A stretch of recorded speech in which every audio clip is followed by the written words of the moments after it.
Good evening to all of you. I'm Doug Clark, the director of the Center for Near Eastern Archaeology at La Sierra University. Welcome to everyone who is in person or online. This is being recorded, so it will be posted in a few days, in a week or so. This is the fourth annual Winter Archaeology Lecture, and we are celebrating by having two Winter Archaeology Lectures. One tonight and one a week from this evening, both on the theme of the ancient Amorites. Same place, same time, same theme, but two presenters and two perspectives. So this should be fun. We are really looking forward to this series of presentations. I want to thank all of you for paying attention to the announcement slides that Don Acevedo has nicely put together, including the one encouraging contributions to the Center for Near Eastern Archaeology. We are entirely donations dependent, so thank you.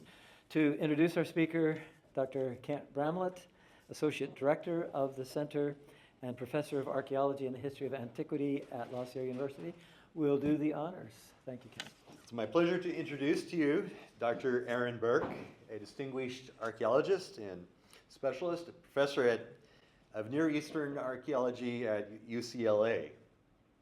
Dr. Burke specializes in the archaeology of the Levant and ancient Israel, with a focus on warfare, fortifications, migration, identity formation, as we'll see tonight with the history and story of the Amorites. So he holds the prestigious chair, the Kershaw Chair of Ancient Near Eastern Mediterranean Studies, of Ancient Eastern Mediterranean Studies. He's affiliated with a number of centers and institutes at UCLA. Let me just read a few of them here. Well, we mentioned the UCLA Center, the Center for Jewish Studies, the Archaeology Interdepartmental Program, the Center for Near Eastern Studies, the Center for the Study of Religion, the Kotzen Institute of Archaeology, Digital Humanities, Global Antiquity, a laboratory for environmental narrative strategies, and so forth. A lot of institutions. His field work and research have significantly contributed to our understanding of ancient civilization, particularly through his work with the Jaffa Cultural Heritage Project. He has produced several volumes and continues to work with that. I'll say more about that in just a minute. Part of his work there is going back through the excavations of Jacob Kaplan in the 20th century, mid-20th century. And he has produced a History and Archaeology of Jaffa, volumes 1 and 2, which he co-edited, especially focusing and has really contributed to our understanding of Egyptian empire and imperial control in the Levant in the late Bronze Age. He was just telling me how they really narrowed down the end of Egyptian domination to the basically 1130s BCE. This is what we suspected from a statue base of Ramses VI at Megiddo, but it was not in a strong context. So this is a real and very solid contribution. Sort of the Dunkirk, where they're pulling out, probably by ship, as their power waned. His research is illuminated in the site's military history, cultural entanglements, and resistance to Egyptian rule. Dr. Burke's scholarship is widely recognized, notable publications. I just looked through the CV, well over 100, I'm sure, publications, as many public lectures, scholarly presentations. A major contribution was his volume entitled Walled Up to Heaven, The Evolution of Middle Bronze Age Fortification Strategies in the Levant, published in 2008. And this is a very important volume. I would just add from my own interaction with it, where he's gone back and looked at evidence of fortifications, and I think critiqued some of the sort of the status quo positions, which was appreciated certainly by myself. He also recently has published on the Amorites, and we'll be focusing on that tonight. But his volume came out in 2021 titled The Amorites and the Bronze Age Near East, Making of a Regional Identity. Please join me in welcoming Dr. Aaron Burke.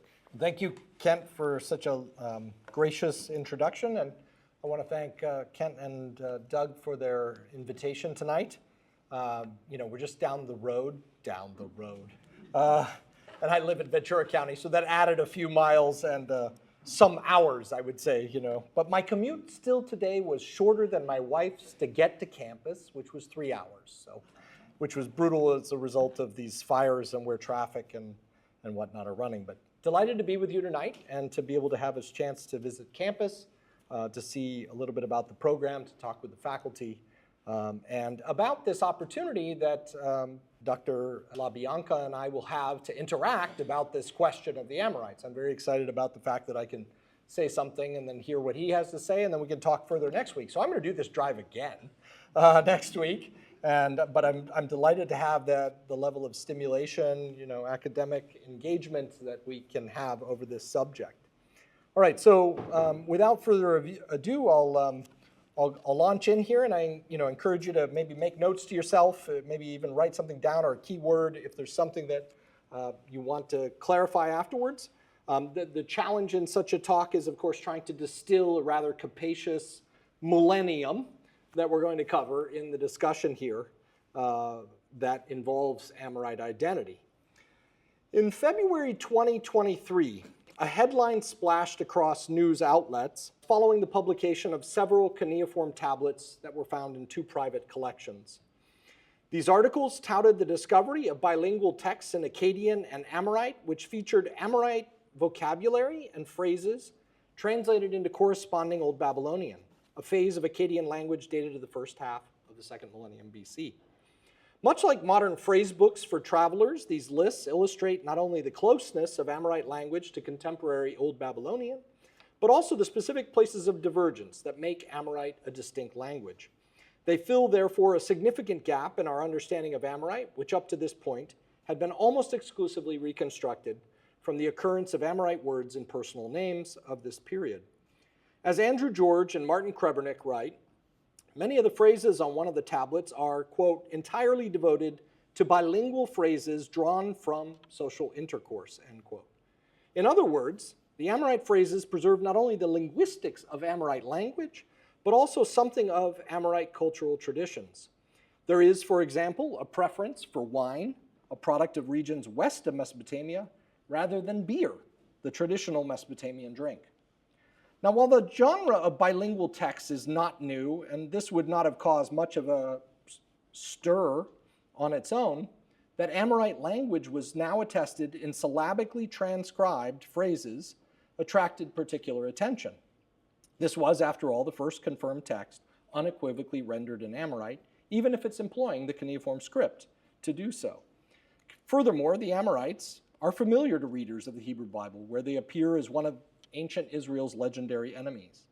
Thirdly, the identification of Amorite language here made it possible to demonstrate with confidence the linguistic relationship between this 2nd millennium language and its 1st millennium descendants, namely Biblical Hebrew, about which only speculation had previously been possible. It was the nexus of these factors then that made this discovery such a newsworthy story. It is also exactly for these reasons that the exploration of the Amorites, a poorly understood group from the biblical world, continues to captivate the interests of many scholars of the ancient Near East and the Bible. Now, while such a discovery may confirm certain of our hypotheses, particularly that Amorite was a spoken language and was important to reconstructing an understanding of Amorite identity, much remains to be explained about this collective identity.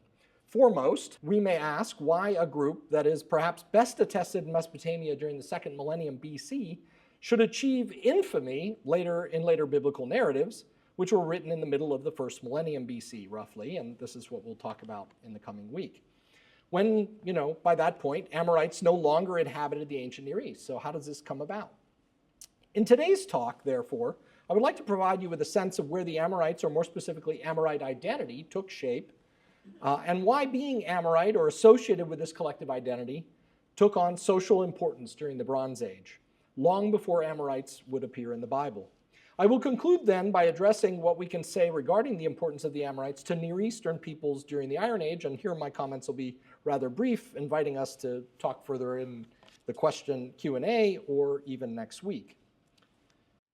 Our story begins on the arid steppe of what is famously known as the Fertile Crescent, the seat of the Neolithic Revolution nearly 10,000 years ago.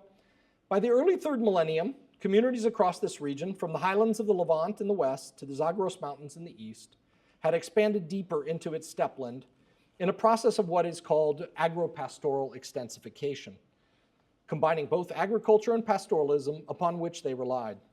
The farthest reaches of this region, however, could only be seasonally exploited following winter rains, and the limits of agriculture in the area were therefore determined by the rainfall required by 2 crops, wheat and barley, which require between 200 to 250 millimeters of rainfall minimally per year. Thus, the area bounded by these rainfall lines, so the lines defining 250 and 200 millimeters of rainfall, what we would call rainfall isoyets, are the lines that you can see, and it's in the light gray here, bounding this area, has been appropriately dubbed for this reason the zone of uncertainty. This is an area where the rainfall, if it retracts or declines, will cause crop failure and, of course, difficulties for the communities living here. Now, throughout the 3rd millennium, this region was not only, and that specifically the zone of uncertainty, was not only permitted, this region not only permitted agriculture and pastoralism, with emphasis particularly upon sheep herding, but it also facilitated the seasonal hunting of migrating herds of animals, like gazelle, using stone-constructed hunting enclosures known as kites, like you see in the left image here. They also captured other animals in this region, like onagers, which they then crossbred with donkeys to produce equids for war carts in Sumer, and we'll talk more about them in a minute. All of these activities in this region were possible because of this steppe, and now what are now largely extinct wetlands, which expanded substantially after winter and spring rains. So this is a very marginal zone that was very dependent on the rainfall, the seasonal rainfalls, and if there was any changes in it, of course, made life very difficult. Now, as communities throughout this region grew during the 3rd millennium, herders increasingly ranged further and further into the more arid steppe, founding new satellite communities deeper into the zone of uncertainty, and of course, over centuries, building larger and larger dependence on this region.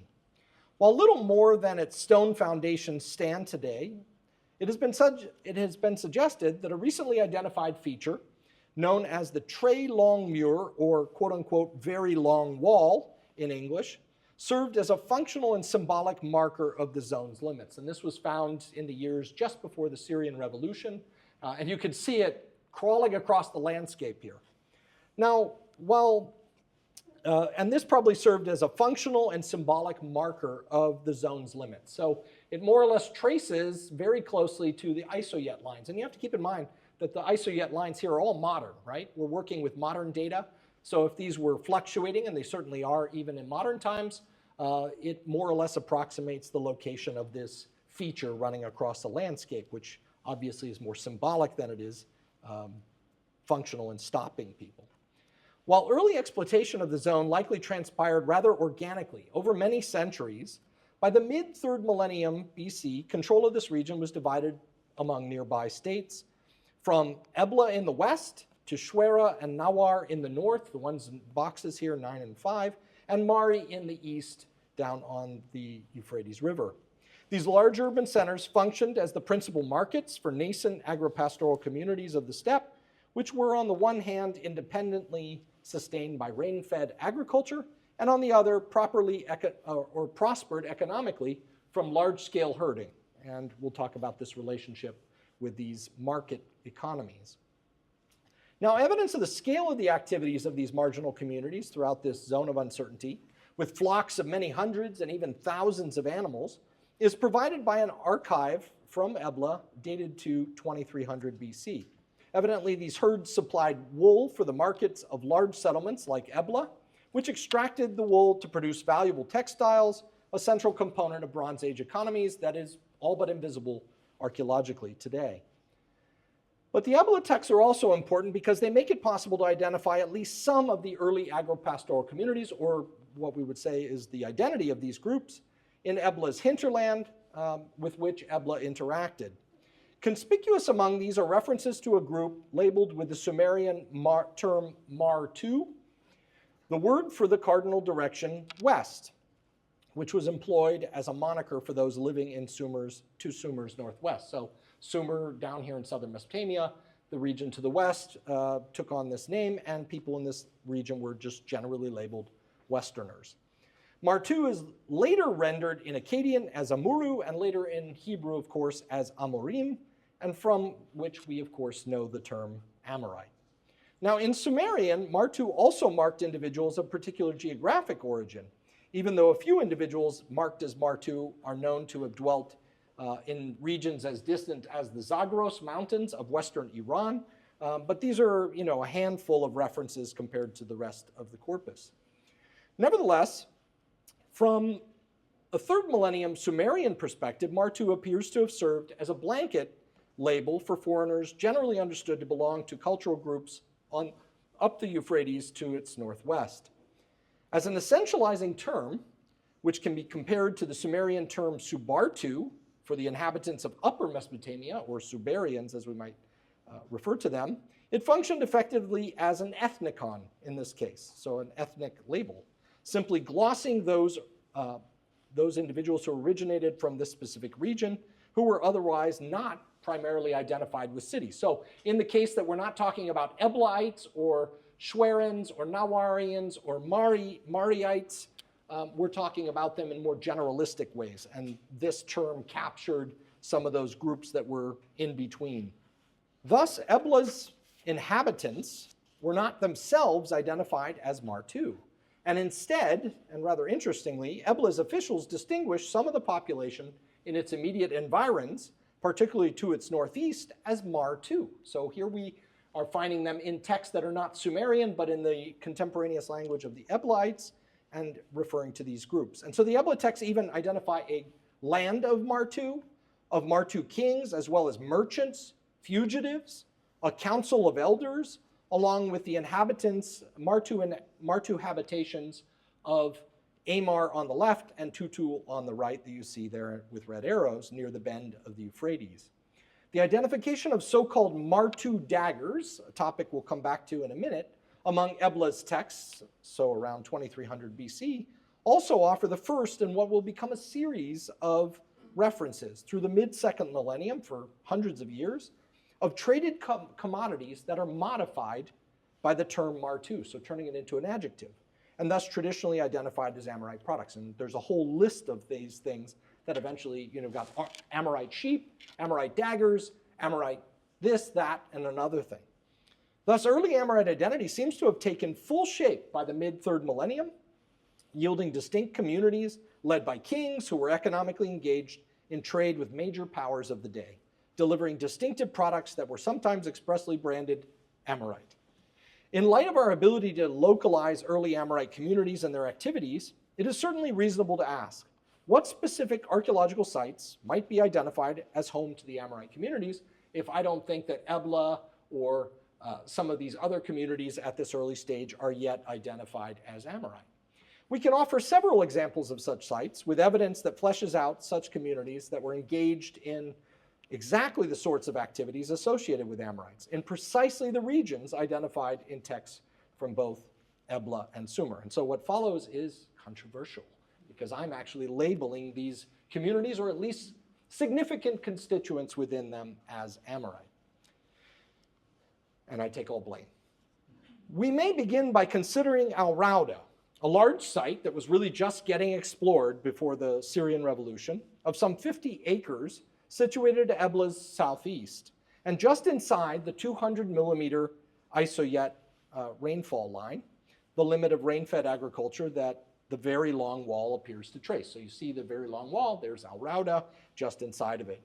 Here, using magnetometry, excavators identified the radial layout of Rauda's streets and the footprint of its buildings just below the modern surface.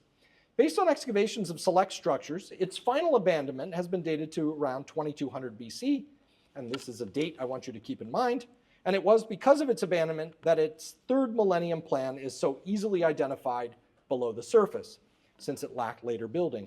What we witness here is a highly regularized layout, a town enclosed by a fortification wall. So you can see even the fortifications running around, the radially lined streets. I mean, this is not an illusion to your eye. This is what the magnetometry saw. This is what you can get when you don't have a tell that's 20 meters deep.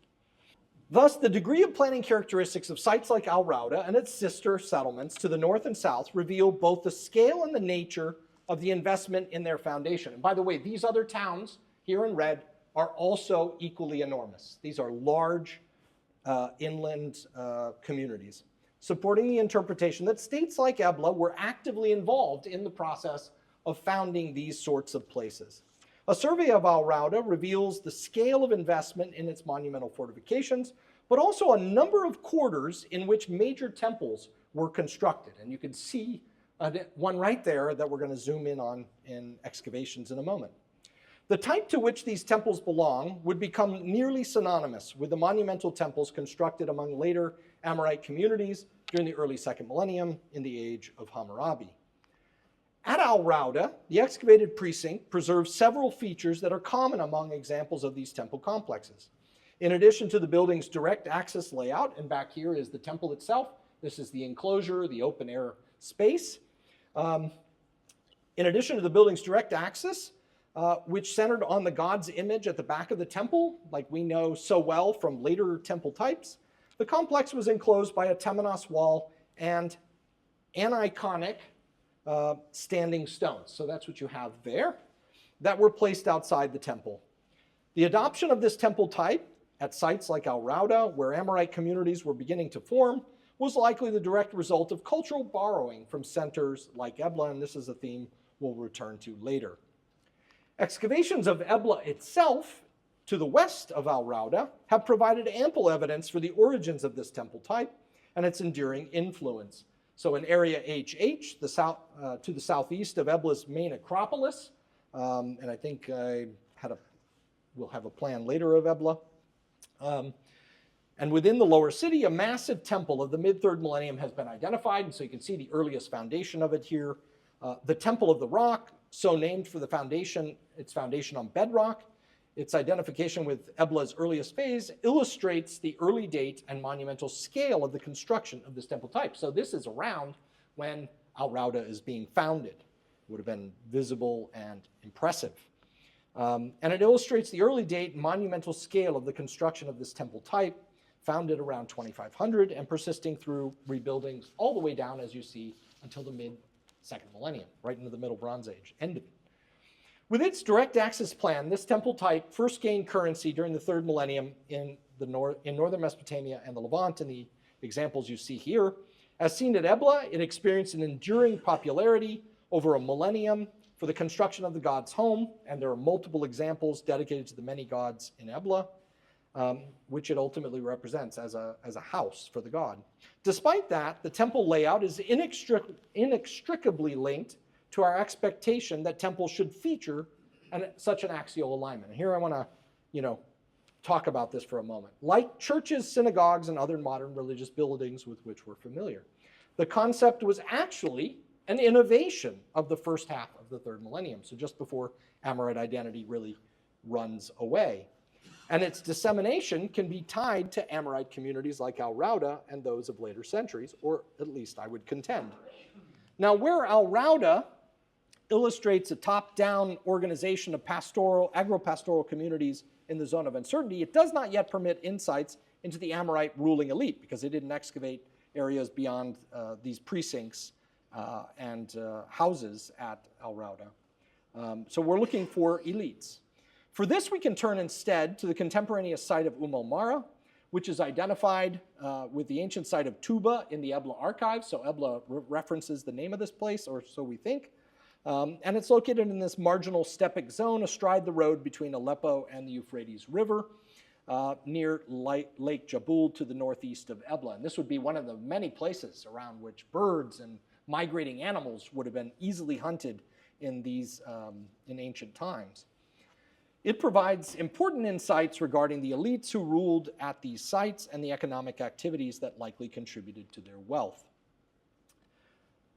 While it features the circular earthen rampart defenses that enclose contemporaneous sites like Al Rauda, the principal focus of its excavations was the elite cemetery located atop the so-called Acropolis. Here, excavations identified a series of mud brick built burial chambers. And these are rather interesting, and I'm very proud to say that as the editor-in-chief of the Coates Institute of Archaeology Press, we just published in 2024 the third millennium burials here that you're about to see some of the images from. Glenn Schwartz Excavations, he's from Johns Hopkins. From the mid-third, judging from their location and various elements included with them, they likely belong to members of Tuba's ruling elite, ruling households. They featured installations with numerous sacrificed sheep, puppies, and equids, and I should, it's a trigger warning, right? Sorry about your sheep and puppies and equids. And occasionally daggers of a sort that was common for several centuries to follow. So I would argue these are Amorite daggers. Like all sacrifices, these mark elements of symbolic importance to those who buried these individuals, if not also to those who were actually buried. Although difficulties remain in identifying the species of many of the equids, and I should clarify, equids is that family of animal that horses and zebras and onagers belong to. Although there's some difficulty in identifying, the remains of a number of these equids from Mara suggest that they belong to a donkey-onager hybrid that in Sumerian texts were referred to as kunga. And these are our war chariot horses. These are the engine you want to drive these machines. Now, the desired trait of the kunga hybrids was their incredible power, and thus their utility in drawing war carts, which were of considerable importance as the prevalence of figurine fragments of such carts from Mara and across Mesopotamia and the northern Levant would suggest. The evidence for the kunga at this location is direct evidence that Amorite communities took shape around the economic exploitation of their environment, and that Amorites had emerged as significant participants in a burgeoning economy. And I would clarify that it's largely built around warfare. We're Amorite daggers, we're talking about chariots, animals to pull your war carts. There seems to be, aside from that kind of wool component, also an interest in warfare. And that's a theme that will come up again. As the presence of these war equids and the massive fortifications of these communities indicate, warfare was a concern even of such remote communities. Now, from the mid-third millennium, we are aware of conflicts between the central political players of the region, from Ebla in the northern Levant to Mari on the Euphrates, and Nawar to Mari's north, among others, and even including southern Mesopotamia. However, already from about 2300 BC, the ambitions of southern Mesopotamian rulers, Sumerians like Lugal-Zaggisi of Umma, had placed communities in the north and beyond in its crosshairs, as long-distance campaigns became an increasing concern to the region's inhabitants. So they're coming up into these regions. This is something that I researched nearly 20 years ago. While Lugal-Zaggisi's efforts were novel, they marked a significant departure from the mostly local territorial ambitions of southern Mesopotamian rulers, and these set the stage for what would later follow and be known as Akkadian expansion, so the Akkadian Empire. Under its founder, Sargon, who ruled from 2296 to 2240 BC, Akkad expanded his rule not only across the south, but also to the north, into the Zagros Mountains of Iran, and west across upper Mesopotamia, ultimately conquering Mari and Ebla in the far west. These conquests were followed by the imposition of a contiguous administrative footprint. You can see it in the archaeological record, from south to north, that have been documented at several sites, revealing that Akkadian intervention was not simply marked by raiding and destruction. They were there to stay, but rather by the rule and administration of an extractive state. They were intent on pulling things from this region and on long-term domination.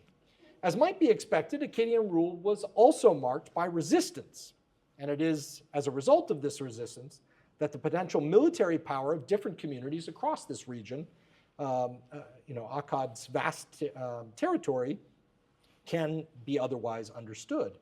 Dated to 2213 BC, in the reign of Naram-Sin, Sargon's grandson, a major revolt against Akkad broke out.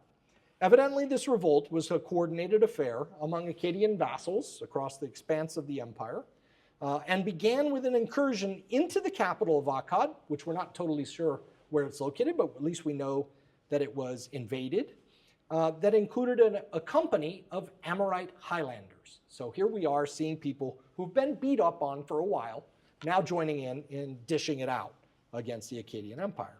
It is as a result of Naram Sin's claims to have put down this revolt, however, that we also hear of a coalition of Amorites led by the city of Apishal. The relevant part of the inscription reads, Naram Sin crossed the Euphrates River and reached Bashar, the Amorite mountain. By the verdict of the goddess Ishtar, Naram Sin, the mighty, was victorious in battle over Apishal at Bashar, the Amorite mountain. He struck down in the campaign a total of 9 chiefs, 4,325 men to be exact, and Naram Sin the mighty captured captives and the king of Apishal, so of this city. Around a century after references in Ebla's archives to Amorite kings, this inscription identifies a group of Amorites originating in the zone of uncertainty who are resisting Akkadian military power. It reveals for the first time the extent of Amorite military strength, identifying their communities as a significant source of resistance within this region, quite irrespective of the fact that they are said to have been defeated and taken captive. Remember, every one of these texts has another side, which is the incipient events that lead to putting down the rebellion, right?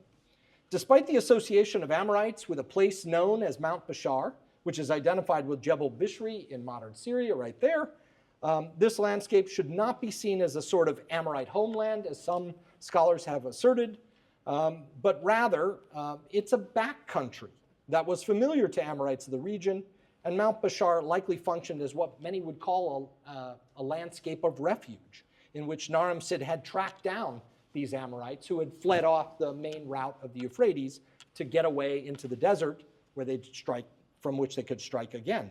We will return later to the importance of war captives in the spread of Amorite groups, because obviously a number have been captured here, and the role they play in the south as a result of this. So we're pulling on many vectors here to try to understand the picture. For now, however, we leave this episode recognizing the important role that the Akkadian Empire played in the coalescence of an identity through collective Amorite military resistance in the zone of uncertainty. So we're making an identity here. As such, activity also likely did for the Amorites' neighbors, the Gutians, Subarians, and the Elamites. So you have similar processes going on, not just for the Amorites. This is not a unique story I'm telling. It's just the one that can be told from the lines of evidence that we have. Thus, Amorite communities not only shared in economic enterprises, like their neighbors, but also in military endeavors that cultivated a shared sense of experiences, historical origins, and consequently cultural memories that would become central to the creation of a collective Amorite identity among a growing group of tribes, the names of which, some of which are mentioned in our sources. Inasmuch as the Akkadian Empire presented groups like the Amorites with an existential military threat, it was not the only crisis to befall them during this period, and very precisely around 2200 BC. Alongside this and the military threats posed by the many feuding states of Upper Mesopotamia, they also faced an environmental crisis that threatened to close the frontier that had been so lucrative to them. Most of the third millennium was witnessing a gradual decline in rainfall that was sufficiently small not to require evident modifications of their plans, their economies, and their lifestyles.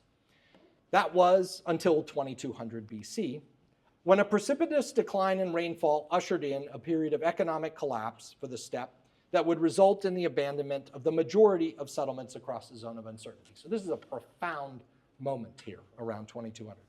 Known as the 4.2 KYA, or kilo year before present event, climate event, it ushered in a period now called the Megalion. So it's 4,200 years ago, according to radiocarbon dating, putting it around 2200 BC.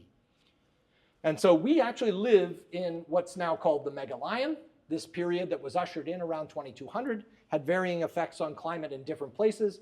In the region we're talking about, it had an aridifying effect, a drying effect, a desertifying.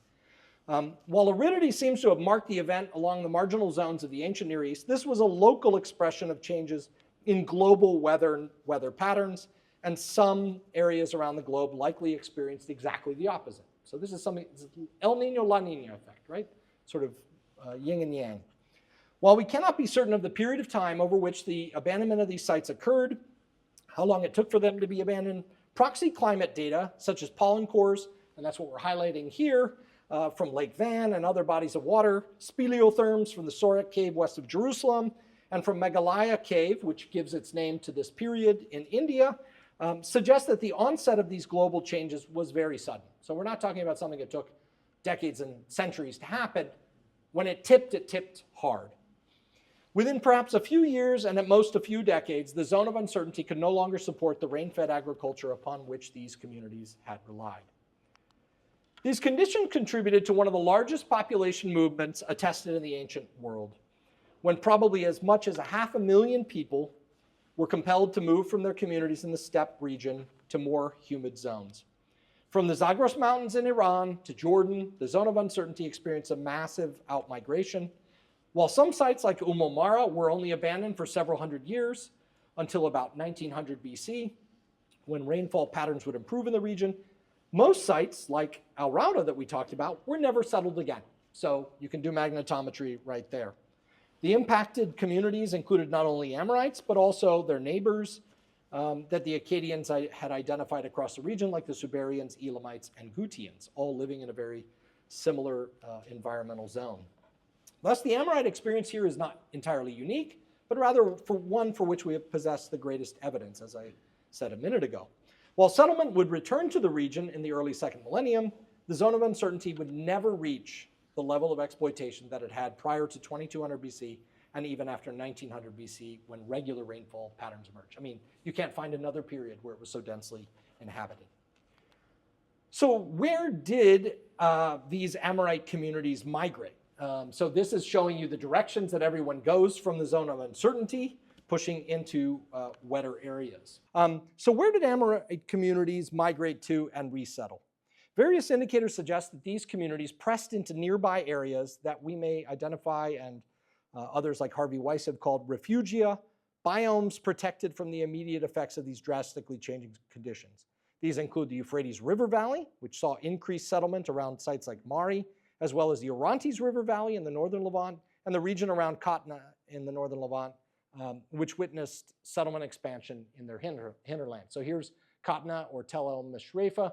This is what happens around it at the time. You see people show up, settling in its vicinity, boosting up its overall population. This was not simply, as Weiss has suggested, the act of quote unquote habitat tracking, like humans are just animals and so they do these things.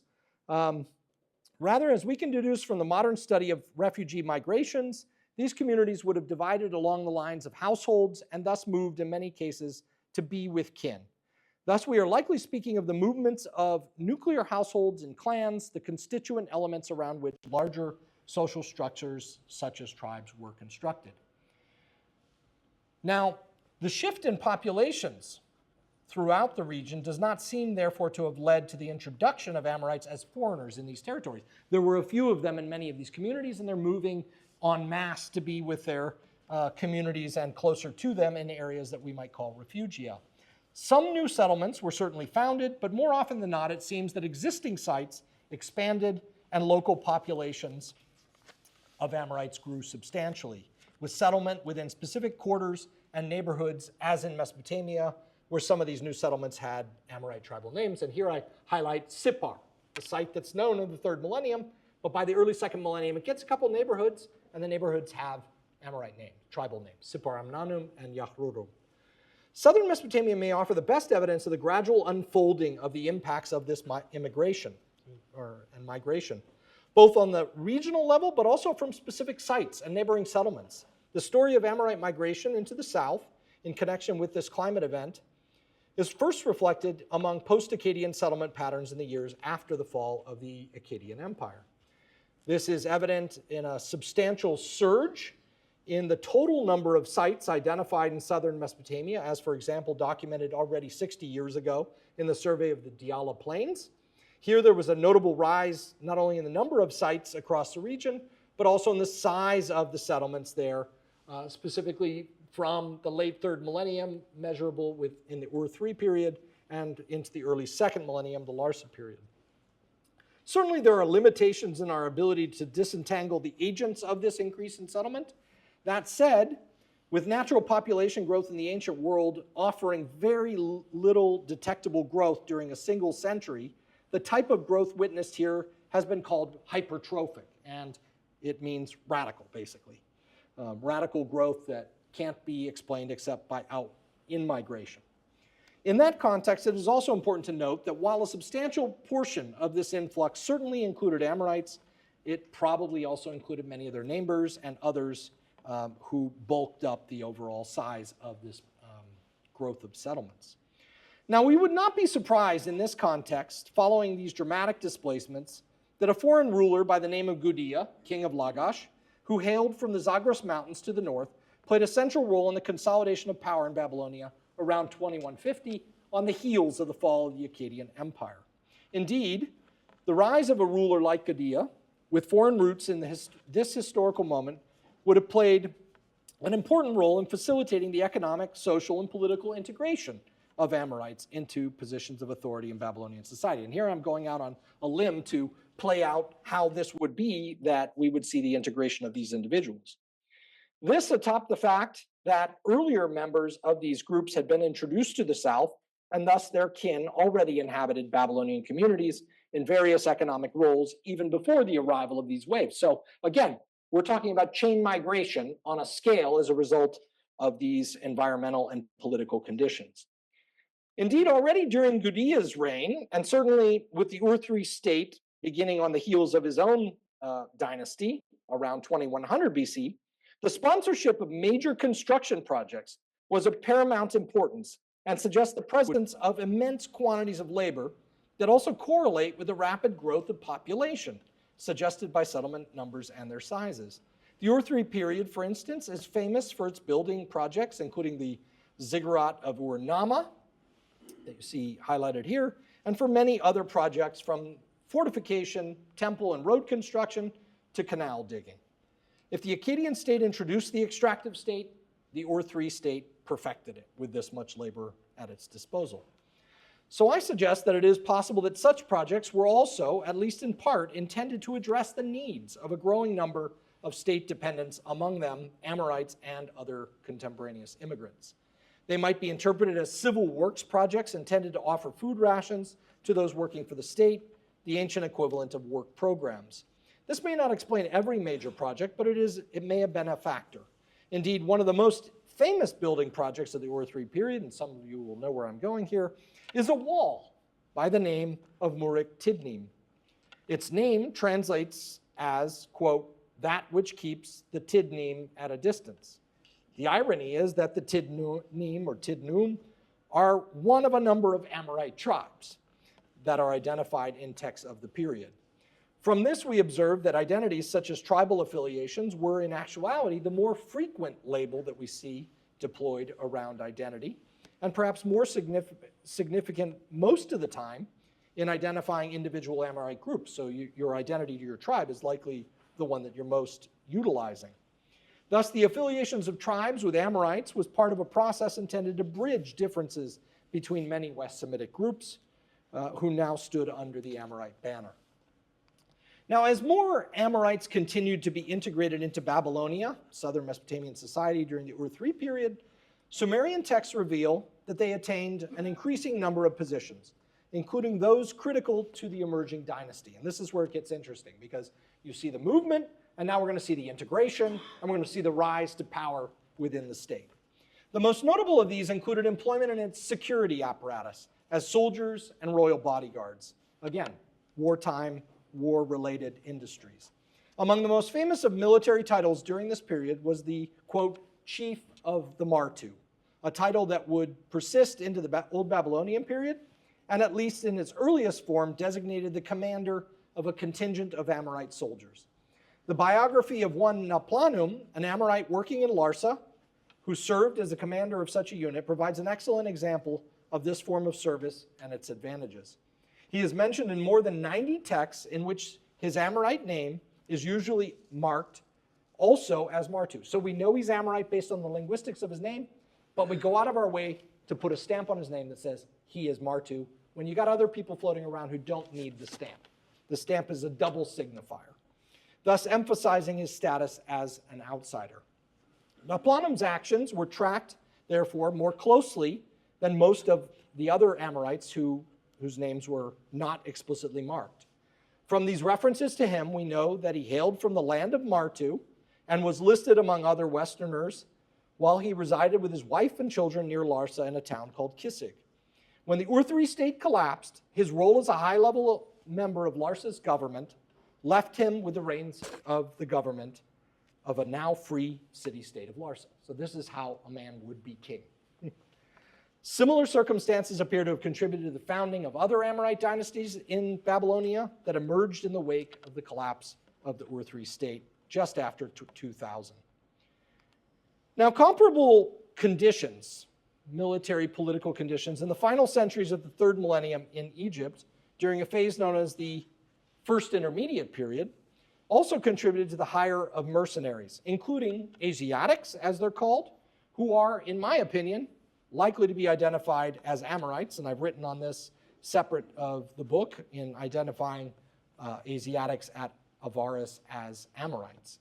As seen in these depictions and alphabetic inscriptions, the insertion of Amorite groups into Egypt's security establishment, as in Mesopotamia, contributed unequivocally to their political integration by the early second millennium. So here you see mercenaries and one guy who's identified as an Asiatic, or Amu, from the tomb of Khnum-Hotep in the early second millennium. Even inscriptions that are arguably, at least in my opinion, to be early Amorite inscriptions. Now, as Amorite dynasties proliferated, so too did the number of individuals bearing Amorite names. Amorite names, which account for only about 10% of Babylonia's corpus of personal names, are likely a good indication of the overall percentage of its Amorite population at the start of the second millennium. While this percentage is perhaps surprisingly low, the percentages increase as one moves to the west, with as much as 40% of the personal names at Mari in the early second millennium, the date of the Mari text, 18th century, and the majority of names of this period identified as Amorite in the Levant, we might say greater than 90%, as we know from the excavation texts. Now, Amorite names, like Akkadian names, usually formed whole sentences. So they're actually, a verb in there and a noun, and usually a proper noun. Constructed on a verb and a noun, consequently, it is among the Amorite names of the first half of the second millennium that we have a lexicon of 11,000 Amorite words. To put this number into perspective, it is greater than the total number of unique Hebrew words in the Hebrew Bible. We have fewer than 9,000 words there. And until the discovery of the Amorite Akkadian bilingual text with which I opened this lecture, there was uncertainty that Amorite was even a distinct language and not just some dialect of Akkadian, as no text or script had yet been unanimously identified as Amorite. Indeed, it remains the case that Amorite thus far is only preserved in transliteration in Old Babylonian texts, unless maybe you take this to be Amorite, as I would suggest it probably is. So to the extent that Amorite was probably most widely spoken in regions where the greatest concentration of Amorite speakers lived, there is yet to emerge a corpus of inscriptions that can be identified with certainty as Amorite. Now, one concern that every upstart Amorite ruler of the early second millennium shared, irrespective of their individual paths to power, was recognition of their rule as legitimate. A particularly acute concern following the collapse of the Ur-3 state in Mesopotamia, and of course, earlier the Akkadian Empire. The retraction of the Akkadian Empire in Mesopotamia and the northern Levant, and the withdrawal of Egypt from the Levant after 2200 BC, two events that are contemporaneous, had effectively created a power vacuum from the Persian Gulf to the border of Egypt. So there's no unifying empires here controlling this and creating the security apparatus. You have individual states that are kind of kick-starting and getting started, trying to juggle this. And while there's no shortage of candidates who emerged in Babylonia attempting to step into the shoes of Akkad's kings, the net effect of the scramble for ascendancy during the early second millennium was a pervading climate of insecurity. One of the expectations of these new rulers would have been the safeguarding of the roads on which merchants and goods moved, as they had under Akkad and Ur, and this was particularly important for securing the support of Babylonia's non-Amorite elites, who were central to the maintenance of royal power. Thus, in the several centuries after Akkad's fall and until almost the 1800 BC, it is not surprising that we see signs of efforts to provide such security. Foremost in this regard is the evidence for what seemed to be armed caravaneers, who managed and protected caravan traffic across the Near East. Previously identified as warrior burials by archaeologists, this phenomenon is widely attested from Mesopotamia to the Egyptian Delta. While their interpretation is debated, the socioeconomic conditions of the period to which these male burials belong provides an important context that helps clarify this phenomenon. My contention is therefore that many of these burials should be identified with armed merchants and sometimes with what might be called mercenaries who participated in and were responsible for securing long-distance exchange networks that continue to function despite the insecurities of overland trade. This constituted a new, quote-unquote, community of practice within which Amorites were conspicuous participants. Now, evidence for this type of thinking is particularly clear from the contemporaneous Old Assyrian merchant colony at Kanesh in central Anatolia. There, a large collection of cuneiform letters are associated with the local trade enclave known as the Karum. You see an example here in the center of the screen of Assyrian merchants from the northern Mesopotamian city of Ashur, making their way across this landscape from northern Mesopotamia to central Anatolia. Indeed, were it not for the text from Anatolia at this site, we would never have known of its existence, of this trade enclave, as this trade in silver and textiles has, of course, left no trace at the site and elsewhere that reveals their activities. While the texts present many details regarding overland trade, an expression that is attested several times among the merchants' letters, I think, conveys rather unequivocally that being a merchant was a risky enterprise in this period. In them, merchants repeatedly reply to being summoned to go somewhere with the expression, "I will take my weapon and come." What male burials in this context reveal then was the paramount importance placed on collective security during a period in which states were unable to provide it as caravans traverse these roads between various city-states or emerging powers. Nonetheless, while such an environment was dangerous, it also created occupational opportunities for enterprising and battle-ready warriors, like those who emerged in the post-imperial world, including Amorites, Elamites, and Gutians, all of whom formed significant contingents in the armies of the period, especially in southern Mesopotamia. Consequently, it is unsurprising to find that there is evidence neither of harm to the bodies of these individuals in these burials, nor damage to their weaponry. They are providing the security, and by their very presence, they are not much in need of the weapons that they are brandishing. This was simply guard duty. While some individuals bore axes, often of the so-called duckbill type that we saw a minute ago, and others bore daggers, nearly all of them, at a minimum, were supplied with spears. And concerning the daggers that appear in many of these burials, we can wonder if these regularly crafted weapons are in actuality to be identified as the so-called Amorite daggers that we talked about earlier. I mean, they very much bear the same appearance, design, and dimensions. Aside from their armed status, it is the frequency with which such males are buried alone that merits additional comment. In an age of communal burials, when being buried with one's kith and kin was really paramount, these burials are particularly unusual. And in this regard, they almost certainly represent itinerant males who were interred, sometimes away from their communities and the family plots in which they would have otherwise been buried. The burial of one guy named Amu, so this dude is actually named Asiatic, it's pretty weird, at Avaris in the eastern Nile Delta, is a particularly poignant example of just such a burial. Here he is identified by name by the inscribed scarab interred with him, along with a dagger upon his hip and multiple equids. So, see the dagger on his hip? Here's his coffin inside of a kind of mausoleum. Think New Orleans, the water table's too high, they built above ground. And outside, they buried into the ground his donkeys from his caravan that made him rich. Now, alongside warrior burials, fortifications provided a second important index of the security environment at the start of the early second millennium that were faced by emerging Amorite dynasties. In the Levant, these are constructed in imitation of their more ancient counterparts in the northern Levant and Mesopotamia, assuming a rather organic development ringed by earthen ramparts and crowned by mud brick walls. So you see various early second millennium examples from Israel today. Here are the gate and fortifications leading into Ashkelon, massive earthen ramparts. And what we're missing here is a 5 to 10 meter high wall built of mud brick that crown these ramparts.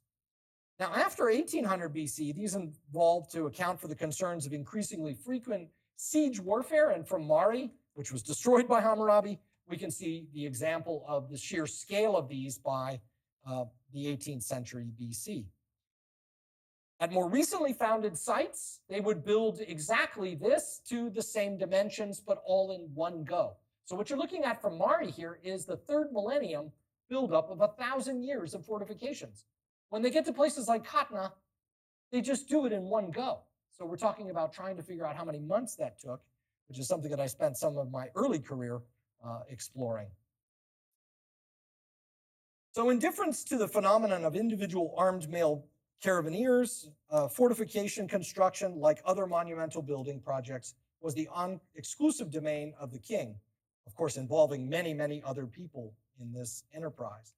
Thus, such endeavors were central to the efforts of upstart Amorite rulers and would become very important, of course, in their identification. Now, in the Levant, the execration text presents an interesting context for understanding the foundation of Amorite kingdoms in the West, a process that was far more gradual and seems to have been distinct from that of the sudden regime changes that are documented in southern Mesopotamia. The execration text that you see here, two examples that I had the good fortune to try to obtain some color photos of. These were found in Egypt and Nubia, and they were produced in the context of the military apparatus of the Middle Kingdom dynasty, which conducted raids and military expeditions into both Nubia to the south and the Levant during the early second millennium. So here we see Israel, and this pretty much is in Canaan more broadly, doesn't go into the northern Levant at all. Evidently, not all Egyptians who participated in Levantine campaigns were all that fond of Asiatics. And for this reason, they devised curses against the rulers of these newly founded city-states in Canaan, written on either clay figurines or ceramic bowls. They preserve a list of Amorite rulers, along with the names of towns from which they ruled in Egyptian hieratic script. And here you see in green various of the places that are mentioned in these texts, and these also include the names of their rulers. The intent of these figurines and bowls was to effect suffering on these individuals by ritually breaking them. Think voodoo dolls. Whatever else we might read into the occurrence of these Amorite names, as well as their physical depictions in clay, these texts play a critical role in our understanding of the social and political landscape of the Levant in the early second millennium. And at that time, Amorite communities in Canaan also found themselves facing Egyptian incursions. So if we have volatility and violence as a concern off of Mesopotamia, we have it here too, coming up from Egypt once again. But in addition to the patronage of defensive efforts, one of the principal means by which new rulers sought to legitimate their rule was through what have come to be called political charters.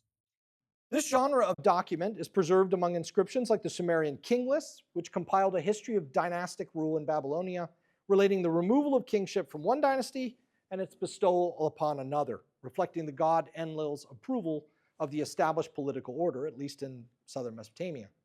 In this example, the line of succession ends in the dynasty of Isin, a rival of Naplanum's own dynasty Larsa, dating the inscription to the 18th century BC. So you have to imagine that these kind of documents exist as competing documents. You'd have most of the same document, and then you insert your dynasty as legitimate heir to kingship in southern Mesopotamia at the end of it.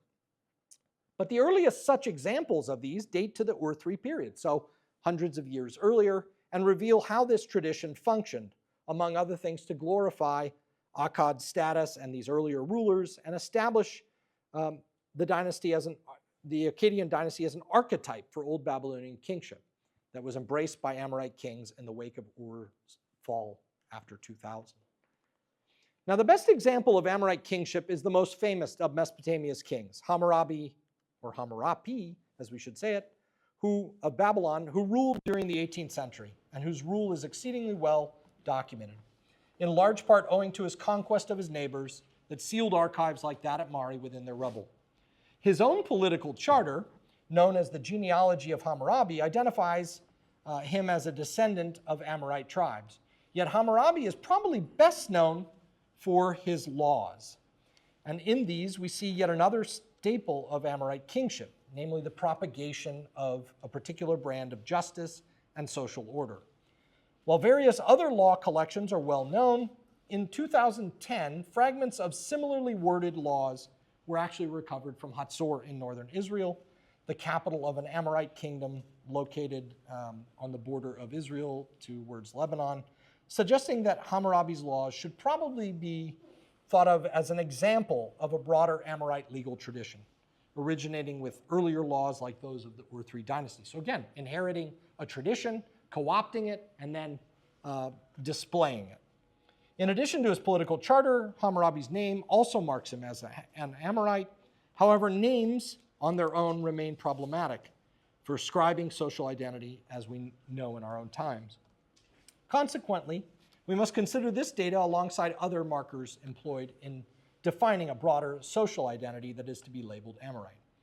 Now, I'm arguing, therefore, that Amorite identity took shape, in fact, around a constellation of practices. No single thing marks someone as an Amorite.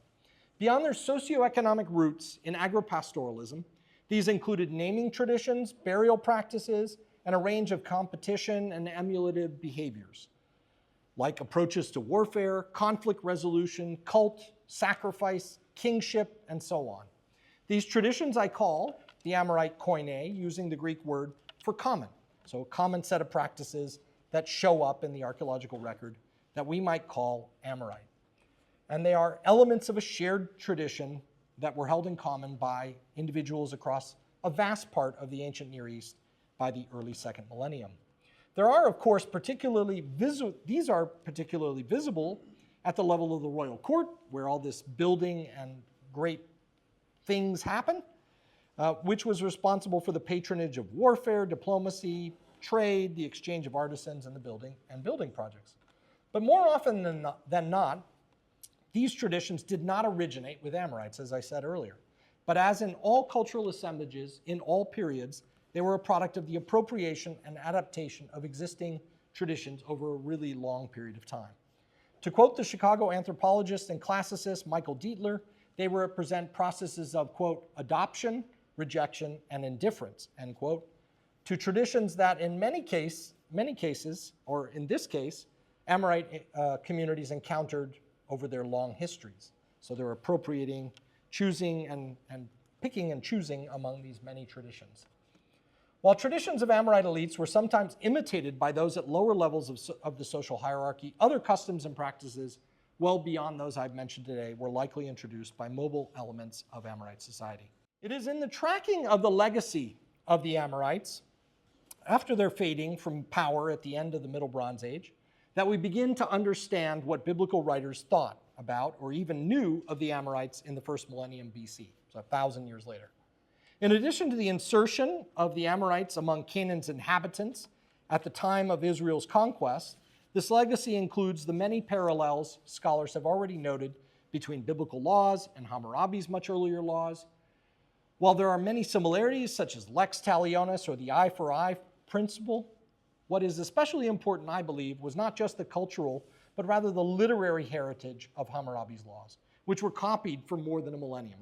Many people don't realize this. It's not just his law codes, but on tablets, they copied these laws and practiced them for 1,000 years, down to the time of the Bible's own writing.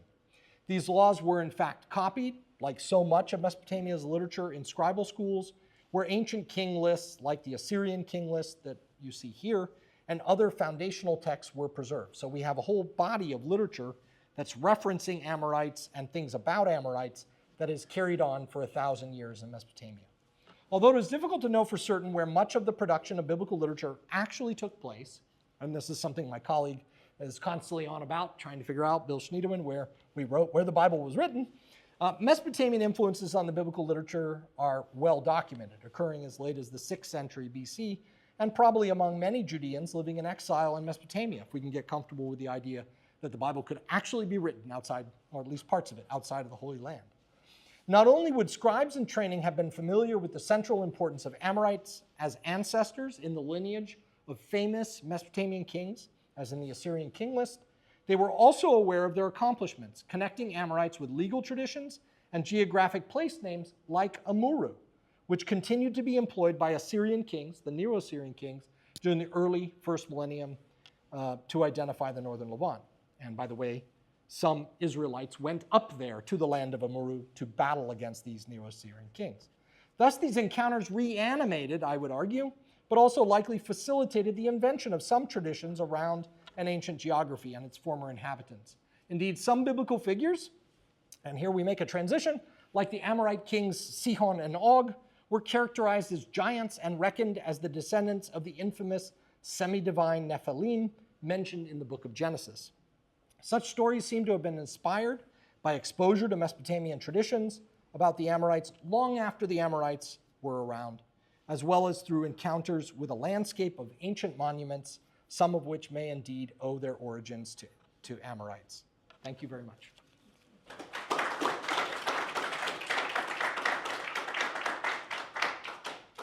So questions that you have, please. So the question is, in this final slide here, where we see the list or the reference to the 17 kings who lived in tents, which is a quote within this Assyrian king list, putting them in the heritage or the ancestors of later Neo-Assyrian kings. It's an interesting reference, and it is clearly seeing these descendant kings of the Neo-Assyrian period. So we're talking the first millennium. These are the same kings that are campaigning against Israel and eventually against Judah. So they're seeing themselves in this lineage of... But in a sense, they are invisible in the archaeological record, probably. Well, I mean, this is the challenge, right? If they're asserting that they lived in tents, is this a permanent identity where they're always in tents? My contention would be to temper this traditional 20th century understanding of the Amorites. And, I have a chapter I call Beyond Pastoralism, which is to get away from this nomadic pastoralist identity where we see these individuals as untethered and free as a bird to run across the landscape and operate without any communities. I would suggest, and I think that most people who were working in Syria before the revolution would argue that most communities are actually have homes and places like Al Rauda and Umomara. They're going out with the young David-like figure is leading his flock or herd off into the landscape at the end of the rainy season, when you have to range further and further, and they're doing so until they run out of stubble and the rains return and they're back at home for the rest of the season, and maybe making excursions. But so whether or not this is an identity that should be seen as something that's permanent, I don't know, but I think it's fair to say it would fit in this landscape that it is part of the identity of these individuals, at least for part of the year when they're out and about. And why were they seeing these Amorite rulers and kings in a negative light by others? I mean, you mentioned that. Yeah, so... In the text that they would destroy. Yeah. I love talking about this other text called The Marriage of Martu. So why such a negative perspective on the Amorites? I think it's a little bit of a trope that was thrown around and used rather liberally. And in fact, if you go to later Talmudic traditions in Jewish tradition, there are these regular tropes about Amorites. That's the way of the Amorite. I mean, how weird is that it shows up in later Jewish tradition? But what's funny is that the Neo-Assyrian capitals, there are fragments of proverbial wisdom which echo the same sentiments going back to the first millennium BC. So there's some ancient tropes. On the one hand, there's a veneration of the history of Amorites, that for the law codes, their accomplishments, and their place as ancestors within the kingship. Then there seems to be like a competing set of negative portrayals. Now, why do I bring up The Marriage of Martu? This piece of literature is written in the age of Hammurabi. We'll just keep it at that, Middle Bronze Age, Old Babylonian period. But it's archaic in the sense that it's written in Sumerian, so it's supposed to sound old. The story has a Sumerian goddess telling her girlfriends that she's going to marry this dude named Martu. And they're like, no, this guy's, he dwells on a mountain. He eats, whatever he can find in the field. He doesn't even cook his food. You know, he doesn't have a house, i.e. lives in the tent, and he's not buried when he dies. His bones are just left out there on the countryside, right? This is a trope. And the irony is, this little story, she gets to marry Martu. And she says, I will indeed marry Martu. She does it and gets it, you know, and it's written in an age where only 10% of the individuals are Amorites in southern Mesopotamia. It is extolled as a piece of literature, and it's engaging in a kind of facile trope as almost a foil. I think of the literature as triumphalist. Basically, you know, whether or not the person coming up with this story is an Amorite apologist, the perspective is that these people are not that bad, and these tropes that exist about them are really meaningless. So there's this kind of dualism, but I think we also have to recognize that there are going to be multiple perspectives within these societies. Just like the wall that's built to keep the Tidnim out has Amorites on the other side of it that defend that are part of the royal bodyguard. I mean, it makes you think about the modern world and how there are people on both sides of our border, you know? And some of the people on this side of the border who look like people coming from the other side of the border are like, no, we don't want you over here either. You know, and that's makes smoke come out of your ears if you really think about it. But it's the complexity of the world we live in, and it was the complexity and texture of the ancient world too. We can't shove it all into the same mold. We have to, you know, as they describe the world of Mari and the Amorites, it's a world of unity and diversity. Yes? So I find it interesting you're talking about those wars that the Amorites fought with the Babylonians. Mm-hmm. And it's similar to, in Genesis 14, you have the Battle of Siddim. Yeah. I wonder if some of that is related to that. Well, and this is the challenge, right? Trying to deal with the literary traditions of Genesis in the context of the Amorites and the Middle Bronze Age. You know, as I was kind of tipping my hand about where I'm at, you know, at the end of the paper, I think that the literary character, the mythological nature of Genesis and Exodus traditions is not intended to convey the traditional histories that you pick up when you get to Judges, 1st and 2nd Samuel, 1st and 2nd Kings. These are qualitatively different texts. They function in different ways. So I would be reluctant to push, and I've tried over the course of 25 years of being interested in the Middle Bronze Age, you know, coming out of the archaeology of ancient Israel. I've tried to look at those texts as thoroughly as I can find, to find historical materials. There are certainly historical sounding elements to them, but it's really hard to get anything anchored. And that's the challenge for me. And you know, I kind of sometimes take, and I'll use a little personal anecdote to highlight this. I remember several years ago where my children were sitting on a couch reading Genesis. And my son had been steeped in Percy Jackson. And he said, Dad, this stuff reads like Greek mythology.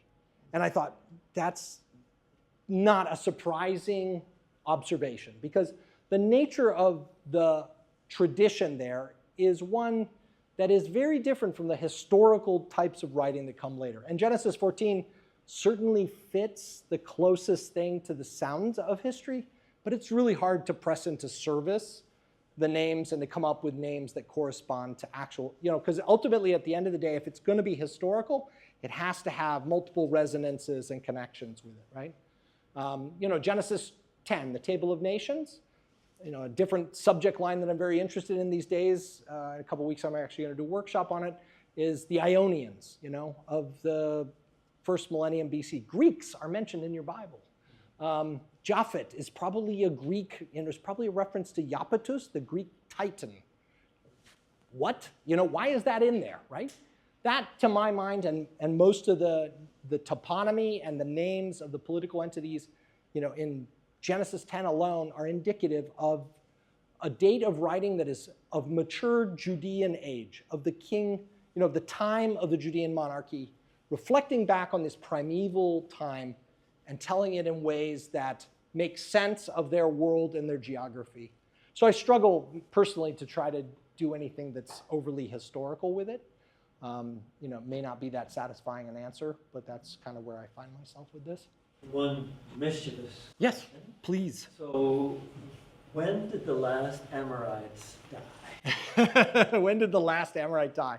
I think the problem with the question, if I could talk about it that way methodologically, is that it basically gets to that kind of essentializing of, these traits or characteristics are going to define an Amorite then and would now, and if you don't have them anymore, then you are no longer Amorite and the Amorites have died. I think it's one of these, just like any kind of cultural tradition, it has its arc and it has its high points. The apogee is, if we're trying to identify characteristics that seem to cluster around the period of the name of Amorites in texts and historically, the apogee is the age of Hammurabi. And the unwinding of it all, as I try to argue in my book in the conclusion, is we unwind everything about their identity that makes it reach a peak, like the Greeks, in Greek history. We unwind it all as they go through imperial control of the Egyptians in the New Kingdom and the Hittites from the north. And they're breaking down political power. With that, they lose ideological prestige. They lose their economic autonomy. And let's see, IEM, and military power. So all the things that are kind of, for those of you who are gamers, all those power bars are up on all those things. They all get pulled down. And when they're all down, the identity no longer has any social significance. It is no longer, as Michael Mann talks about, a source of social power. They've lost those sources. So I still think the naming tradition's around. The temple types persist. And I do think that when we talk about Canaanites, as I hope we'll talk about, maybe in relationship to this question over the next week, Canaanites to me are a demonym, a population name. So the area of Canaan becomes a net for talking about the people there. But what is the actual underlying cultural tradition? It's Amorite. It's a persistence of these earlier traditions, right? So I don't know that Amorites will never die. Thank you.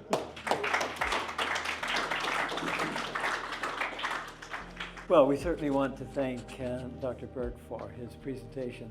I think you did a good job at answering my silly question. Well, I think it was a setup. You just wanted me to talk about methodology. That could be too. I also want to thank a number of people. The CNEA staff, Caitlin is here. Caitlin is still part of the staff. She has moved to another office on campus, but she's still part of the staff. And Don Acevedo in Texas, and our IT team here. I want to thank all of you for your help. And I want to thank everybody for joining us here and online, and for the opportunity to hear this great lecture. And I also want to say that this discussion will continue next week as Sten LaBianca, who is asking a lot of questions this evening, will be giving the presentation, tying us more closely to, especially to Heshbon or to Tel Hespan, but a place where Larry Garrity, Sten LaBianca, myself, Larry Herr, excavated back into the early 70s and the late 60s. So Sten is still there. Sten has not left. We've all left but Sten. So Sten, bring Hespan. A residue of the Amorite. I think that's a great place to end. Thank you all so much for coming.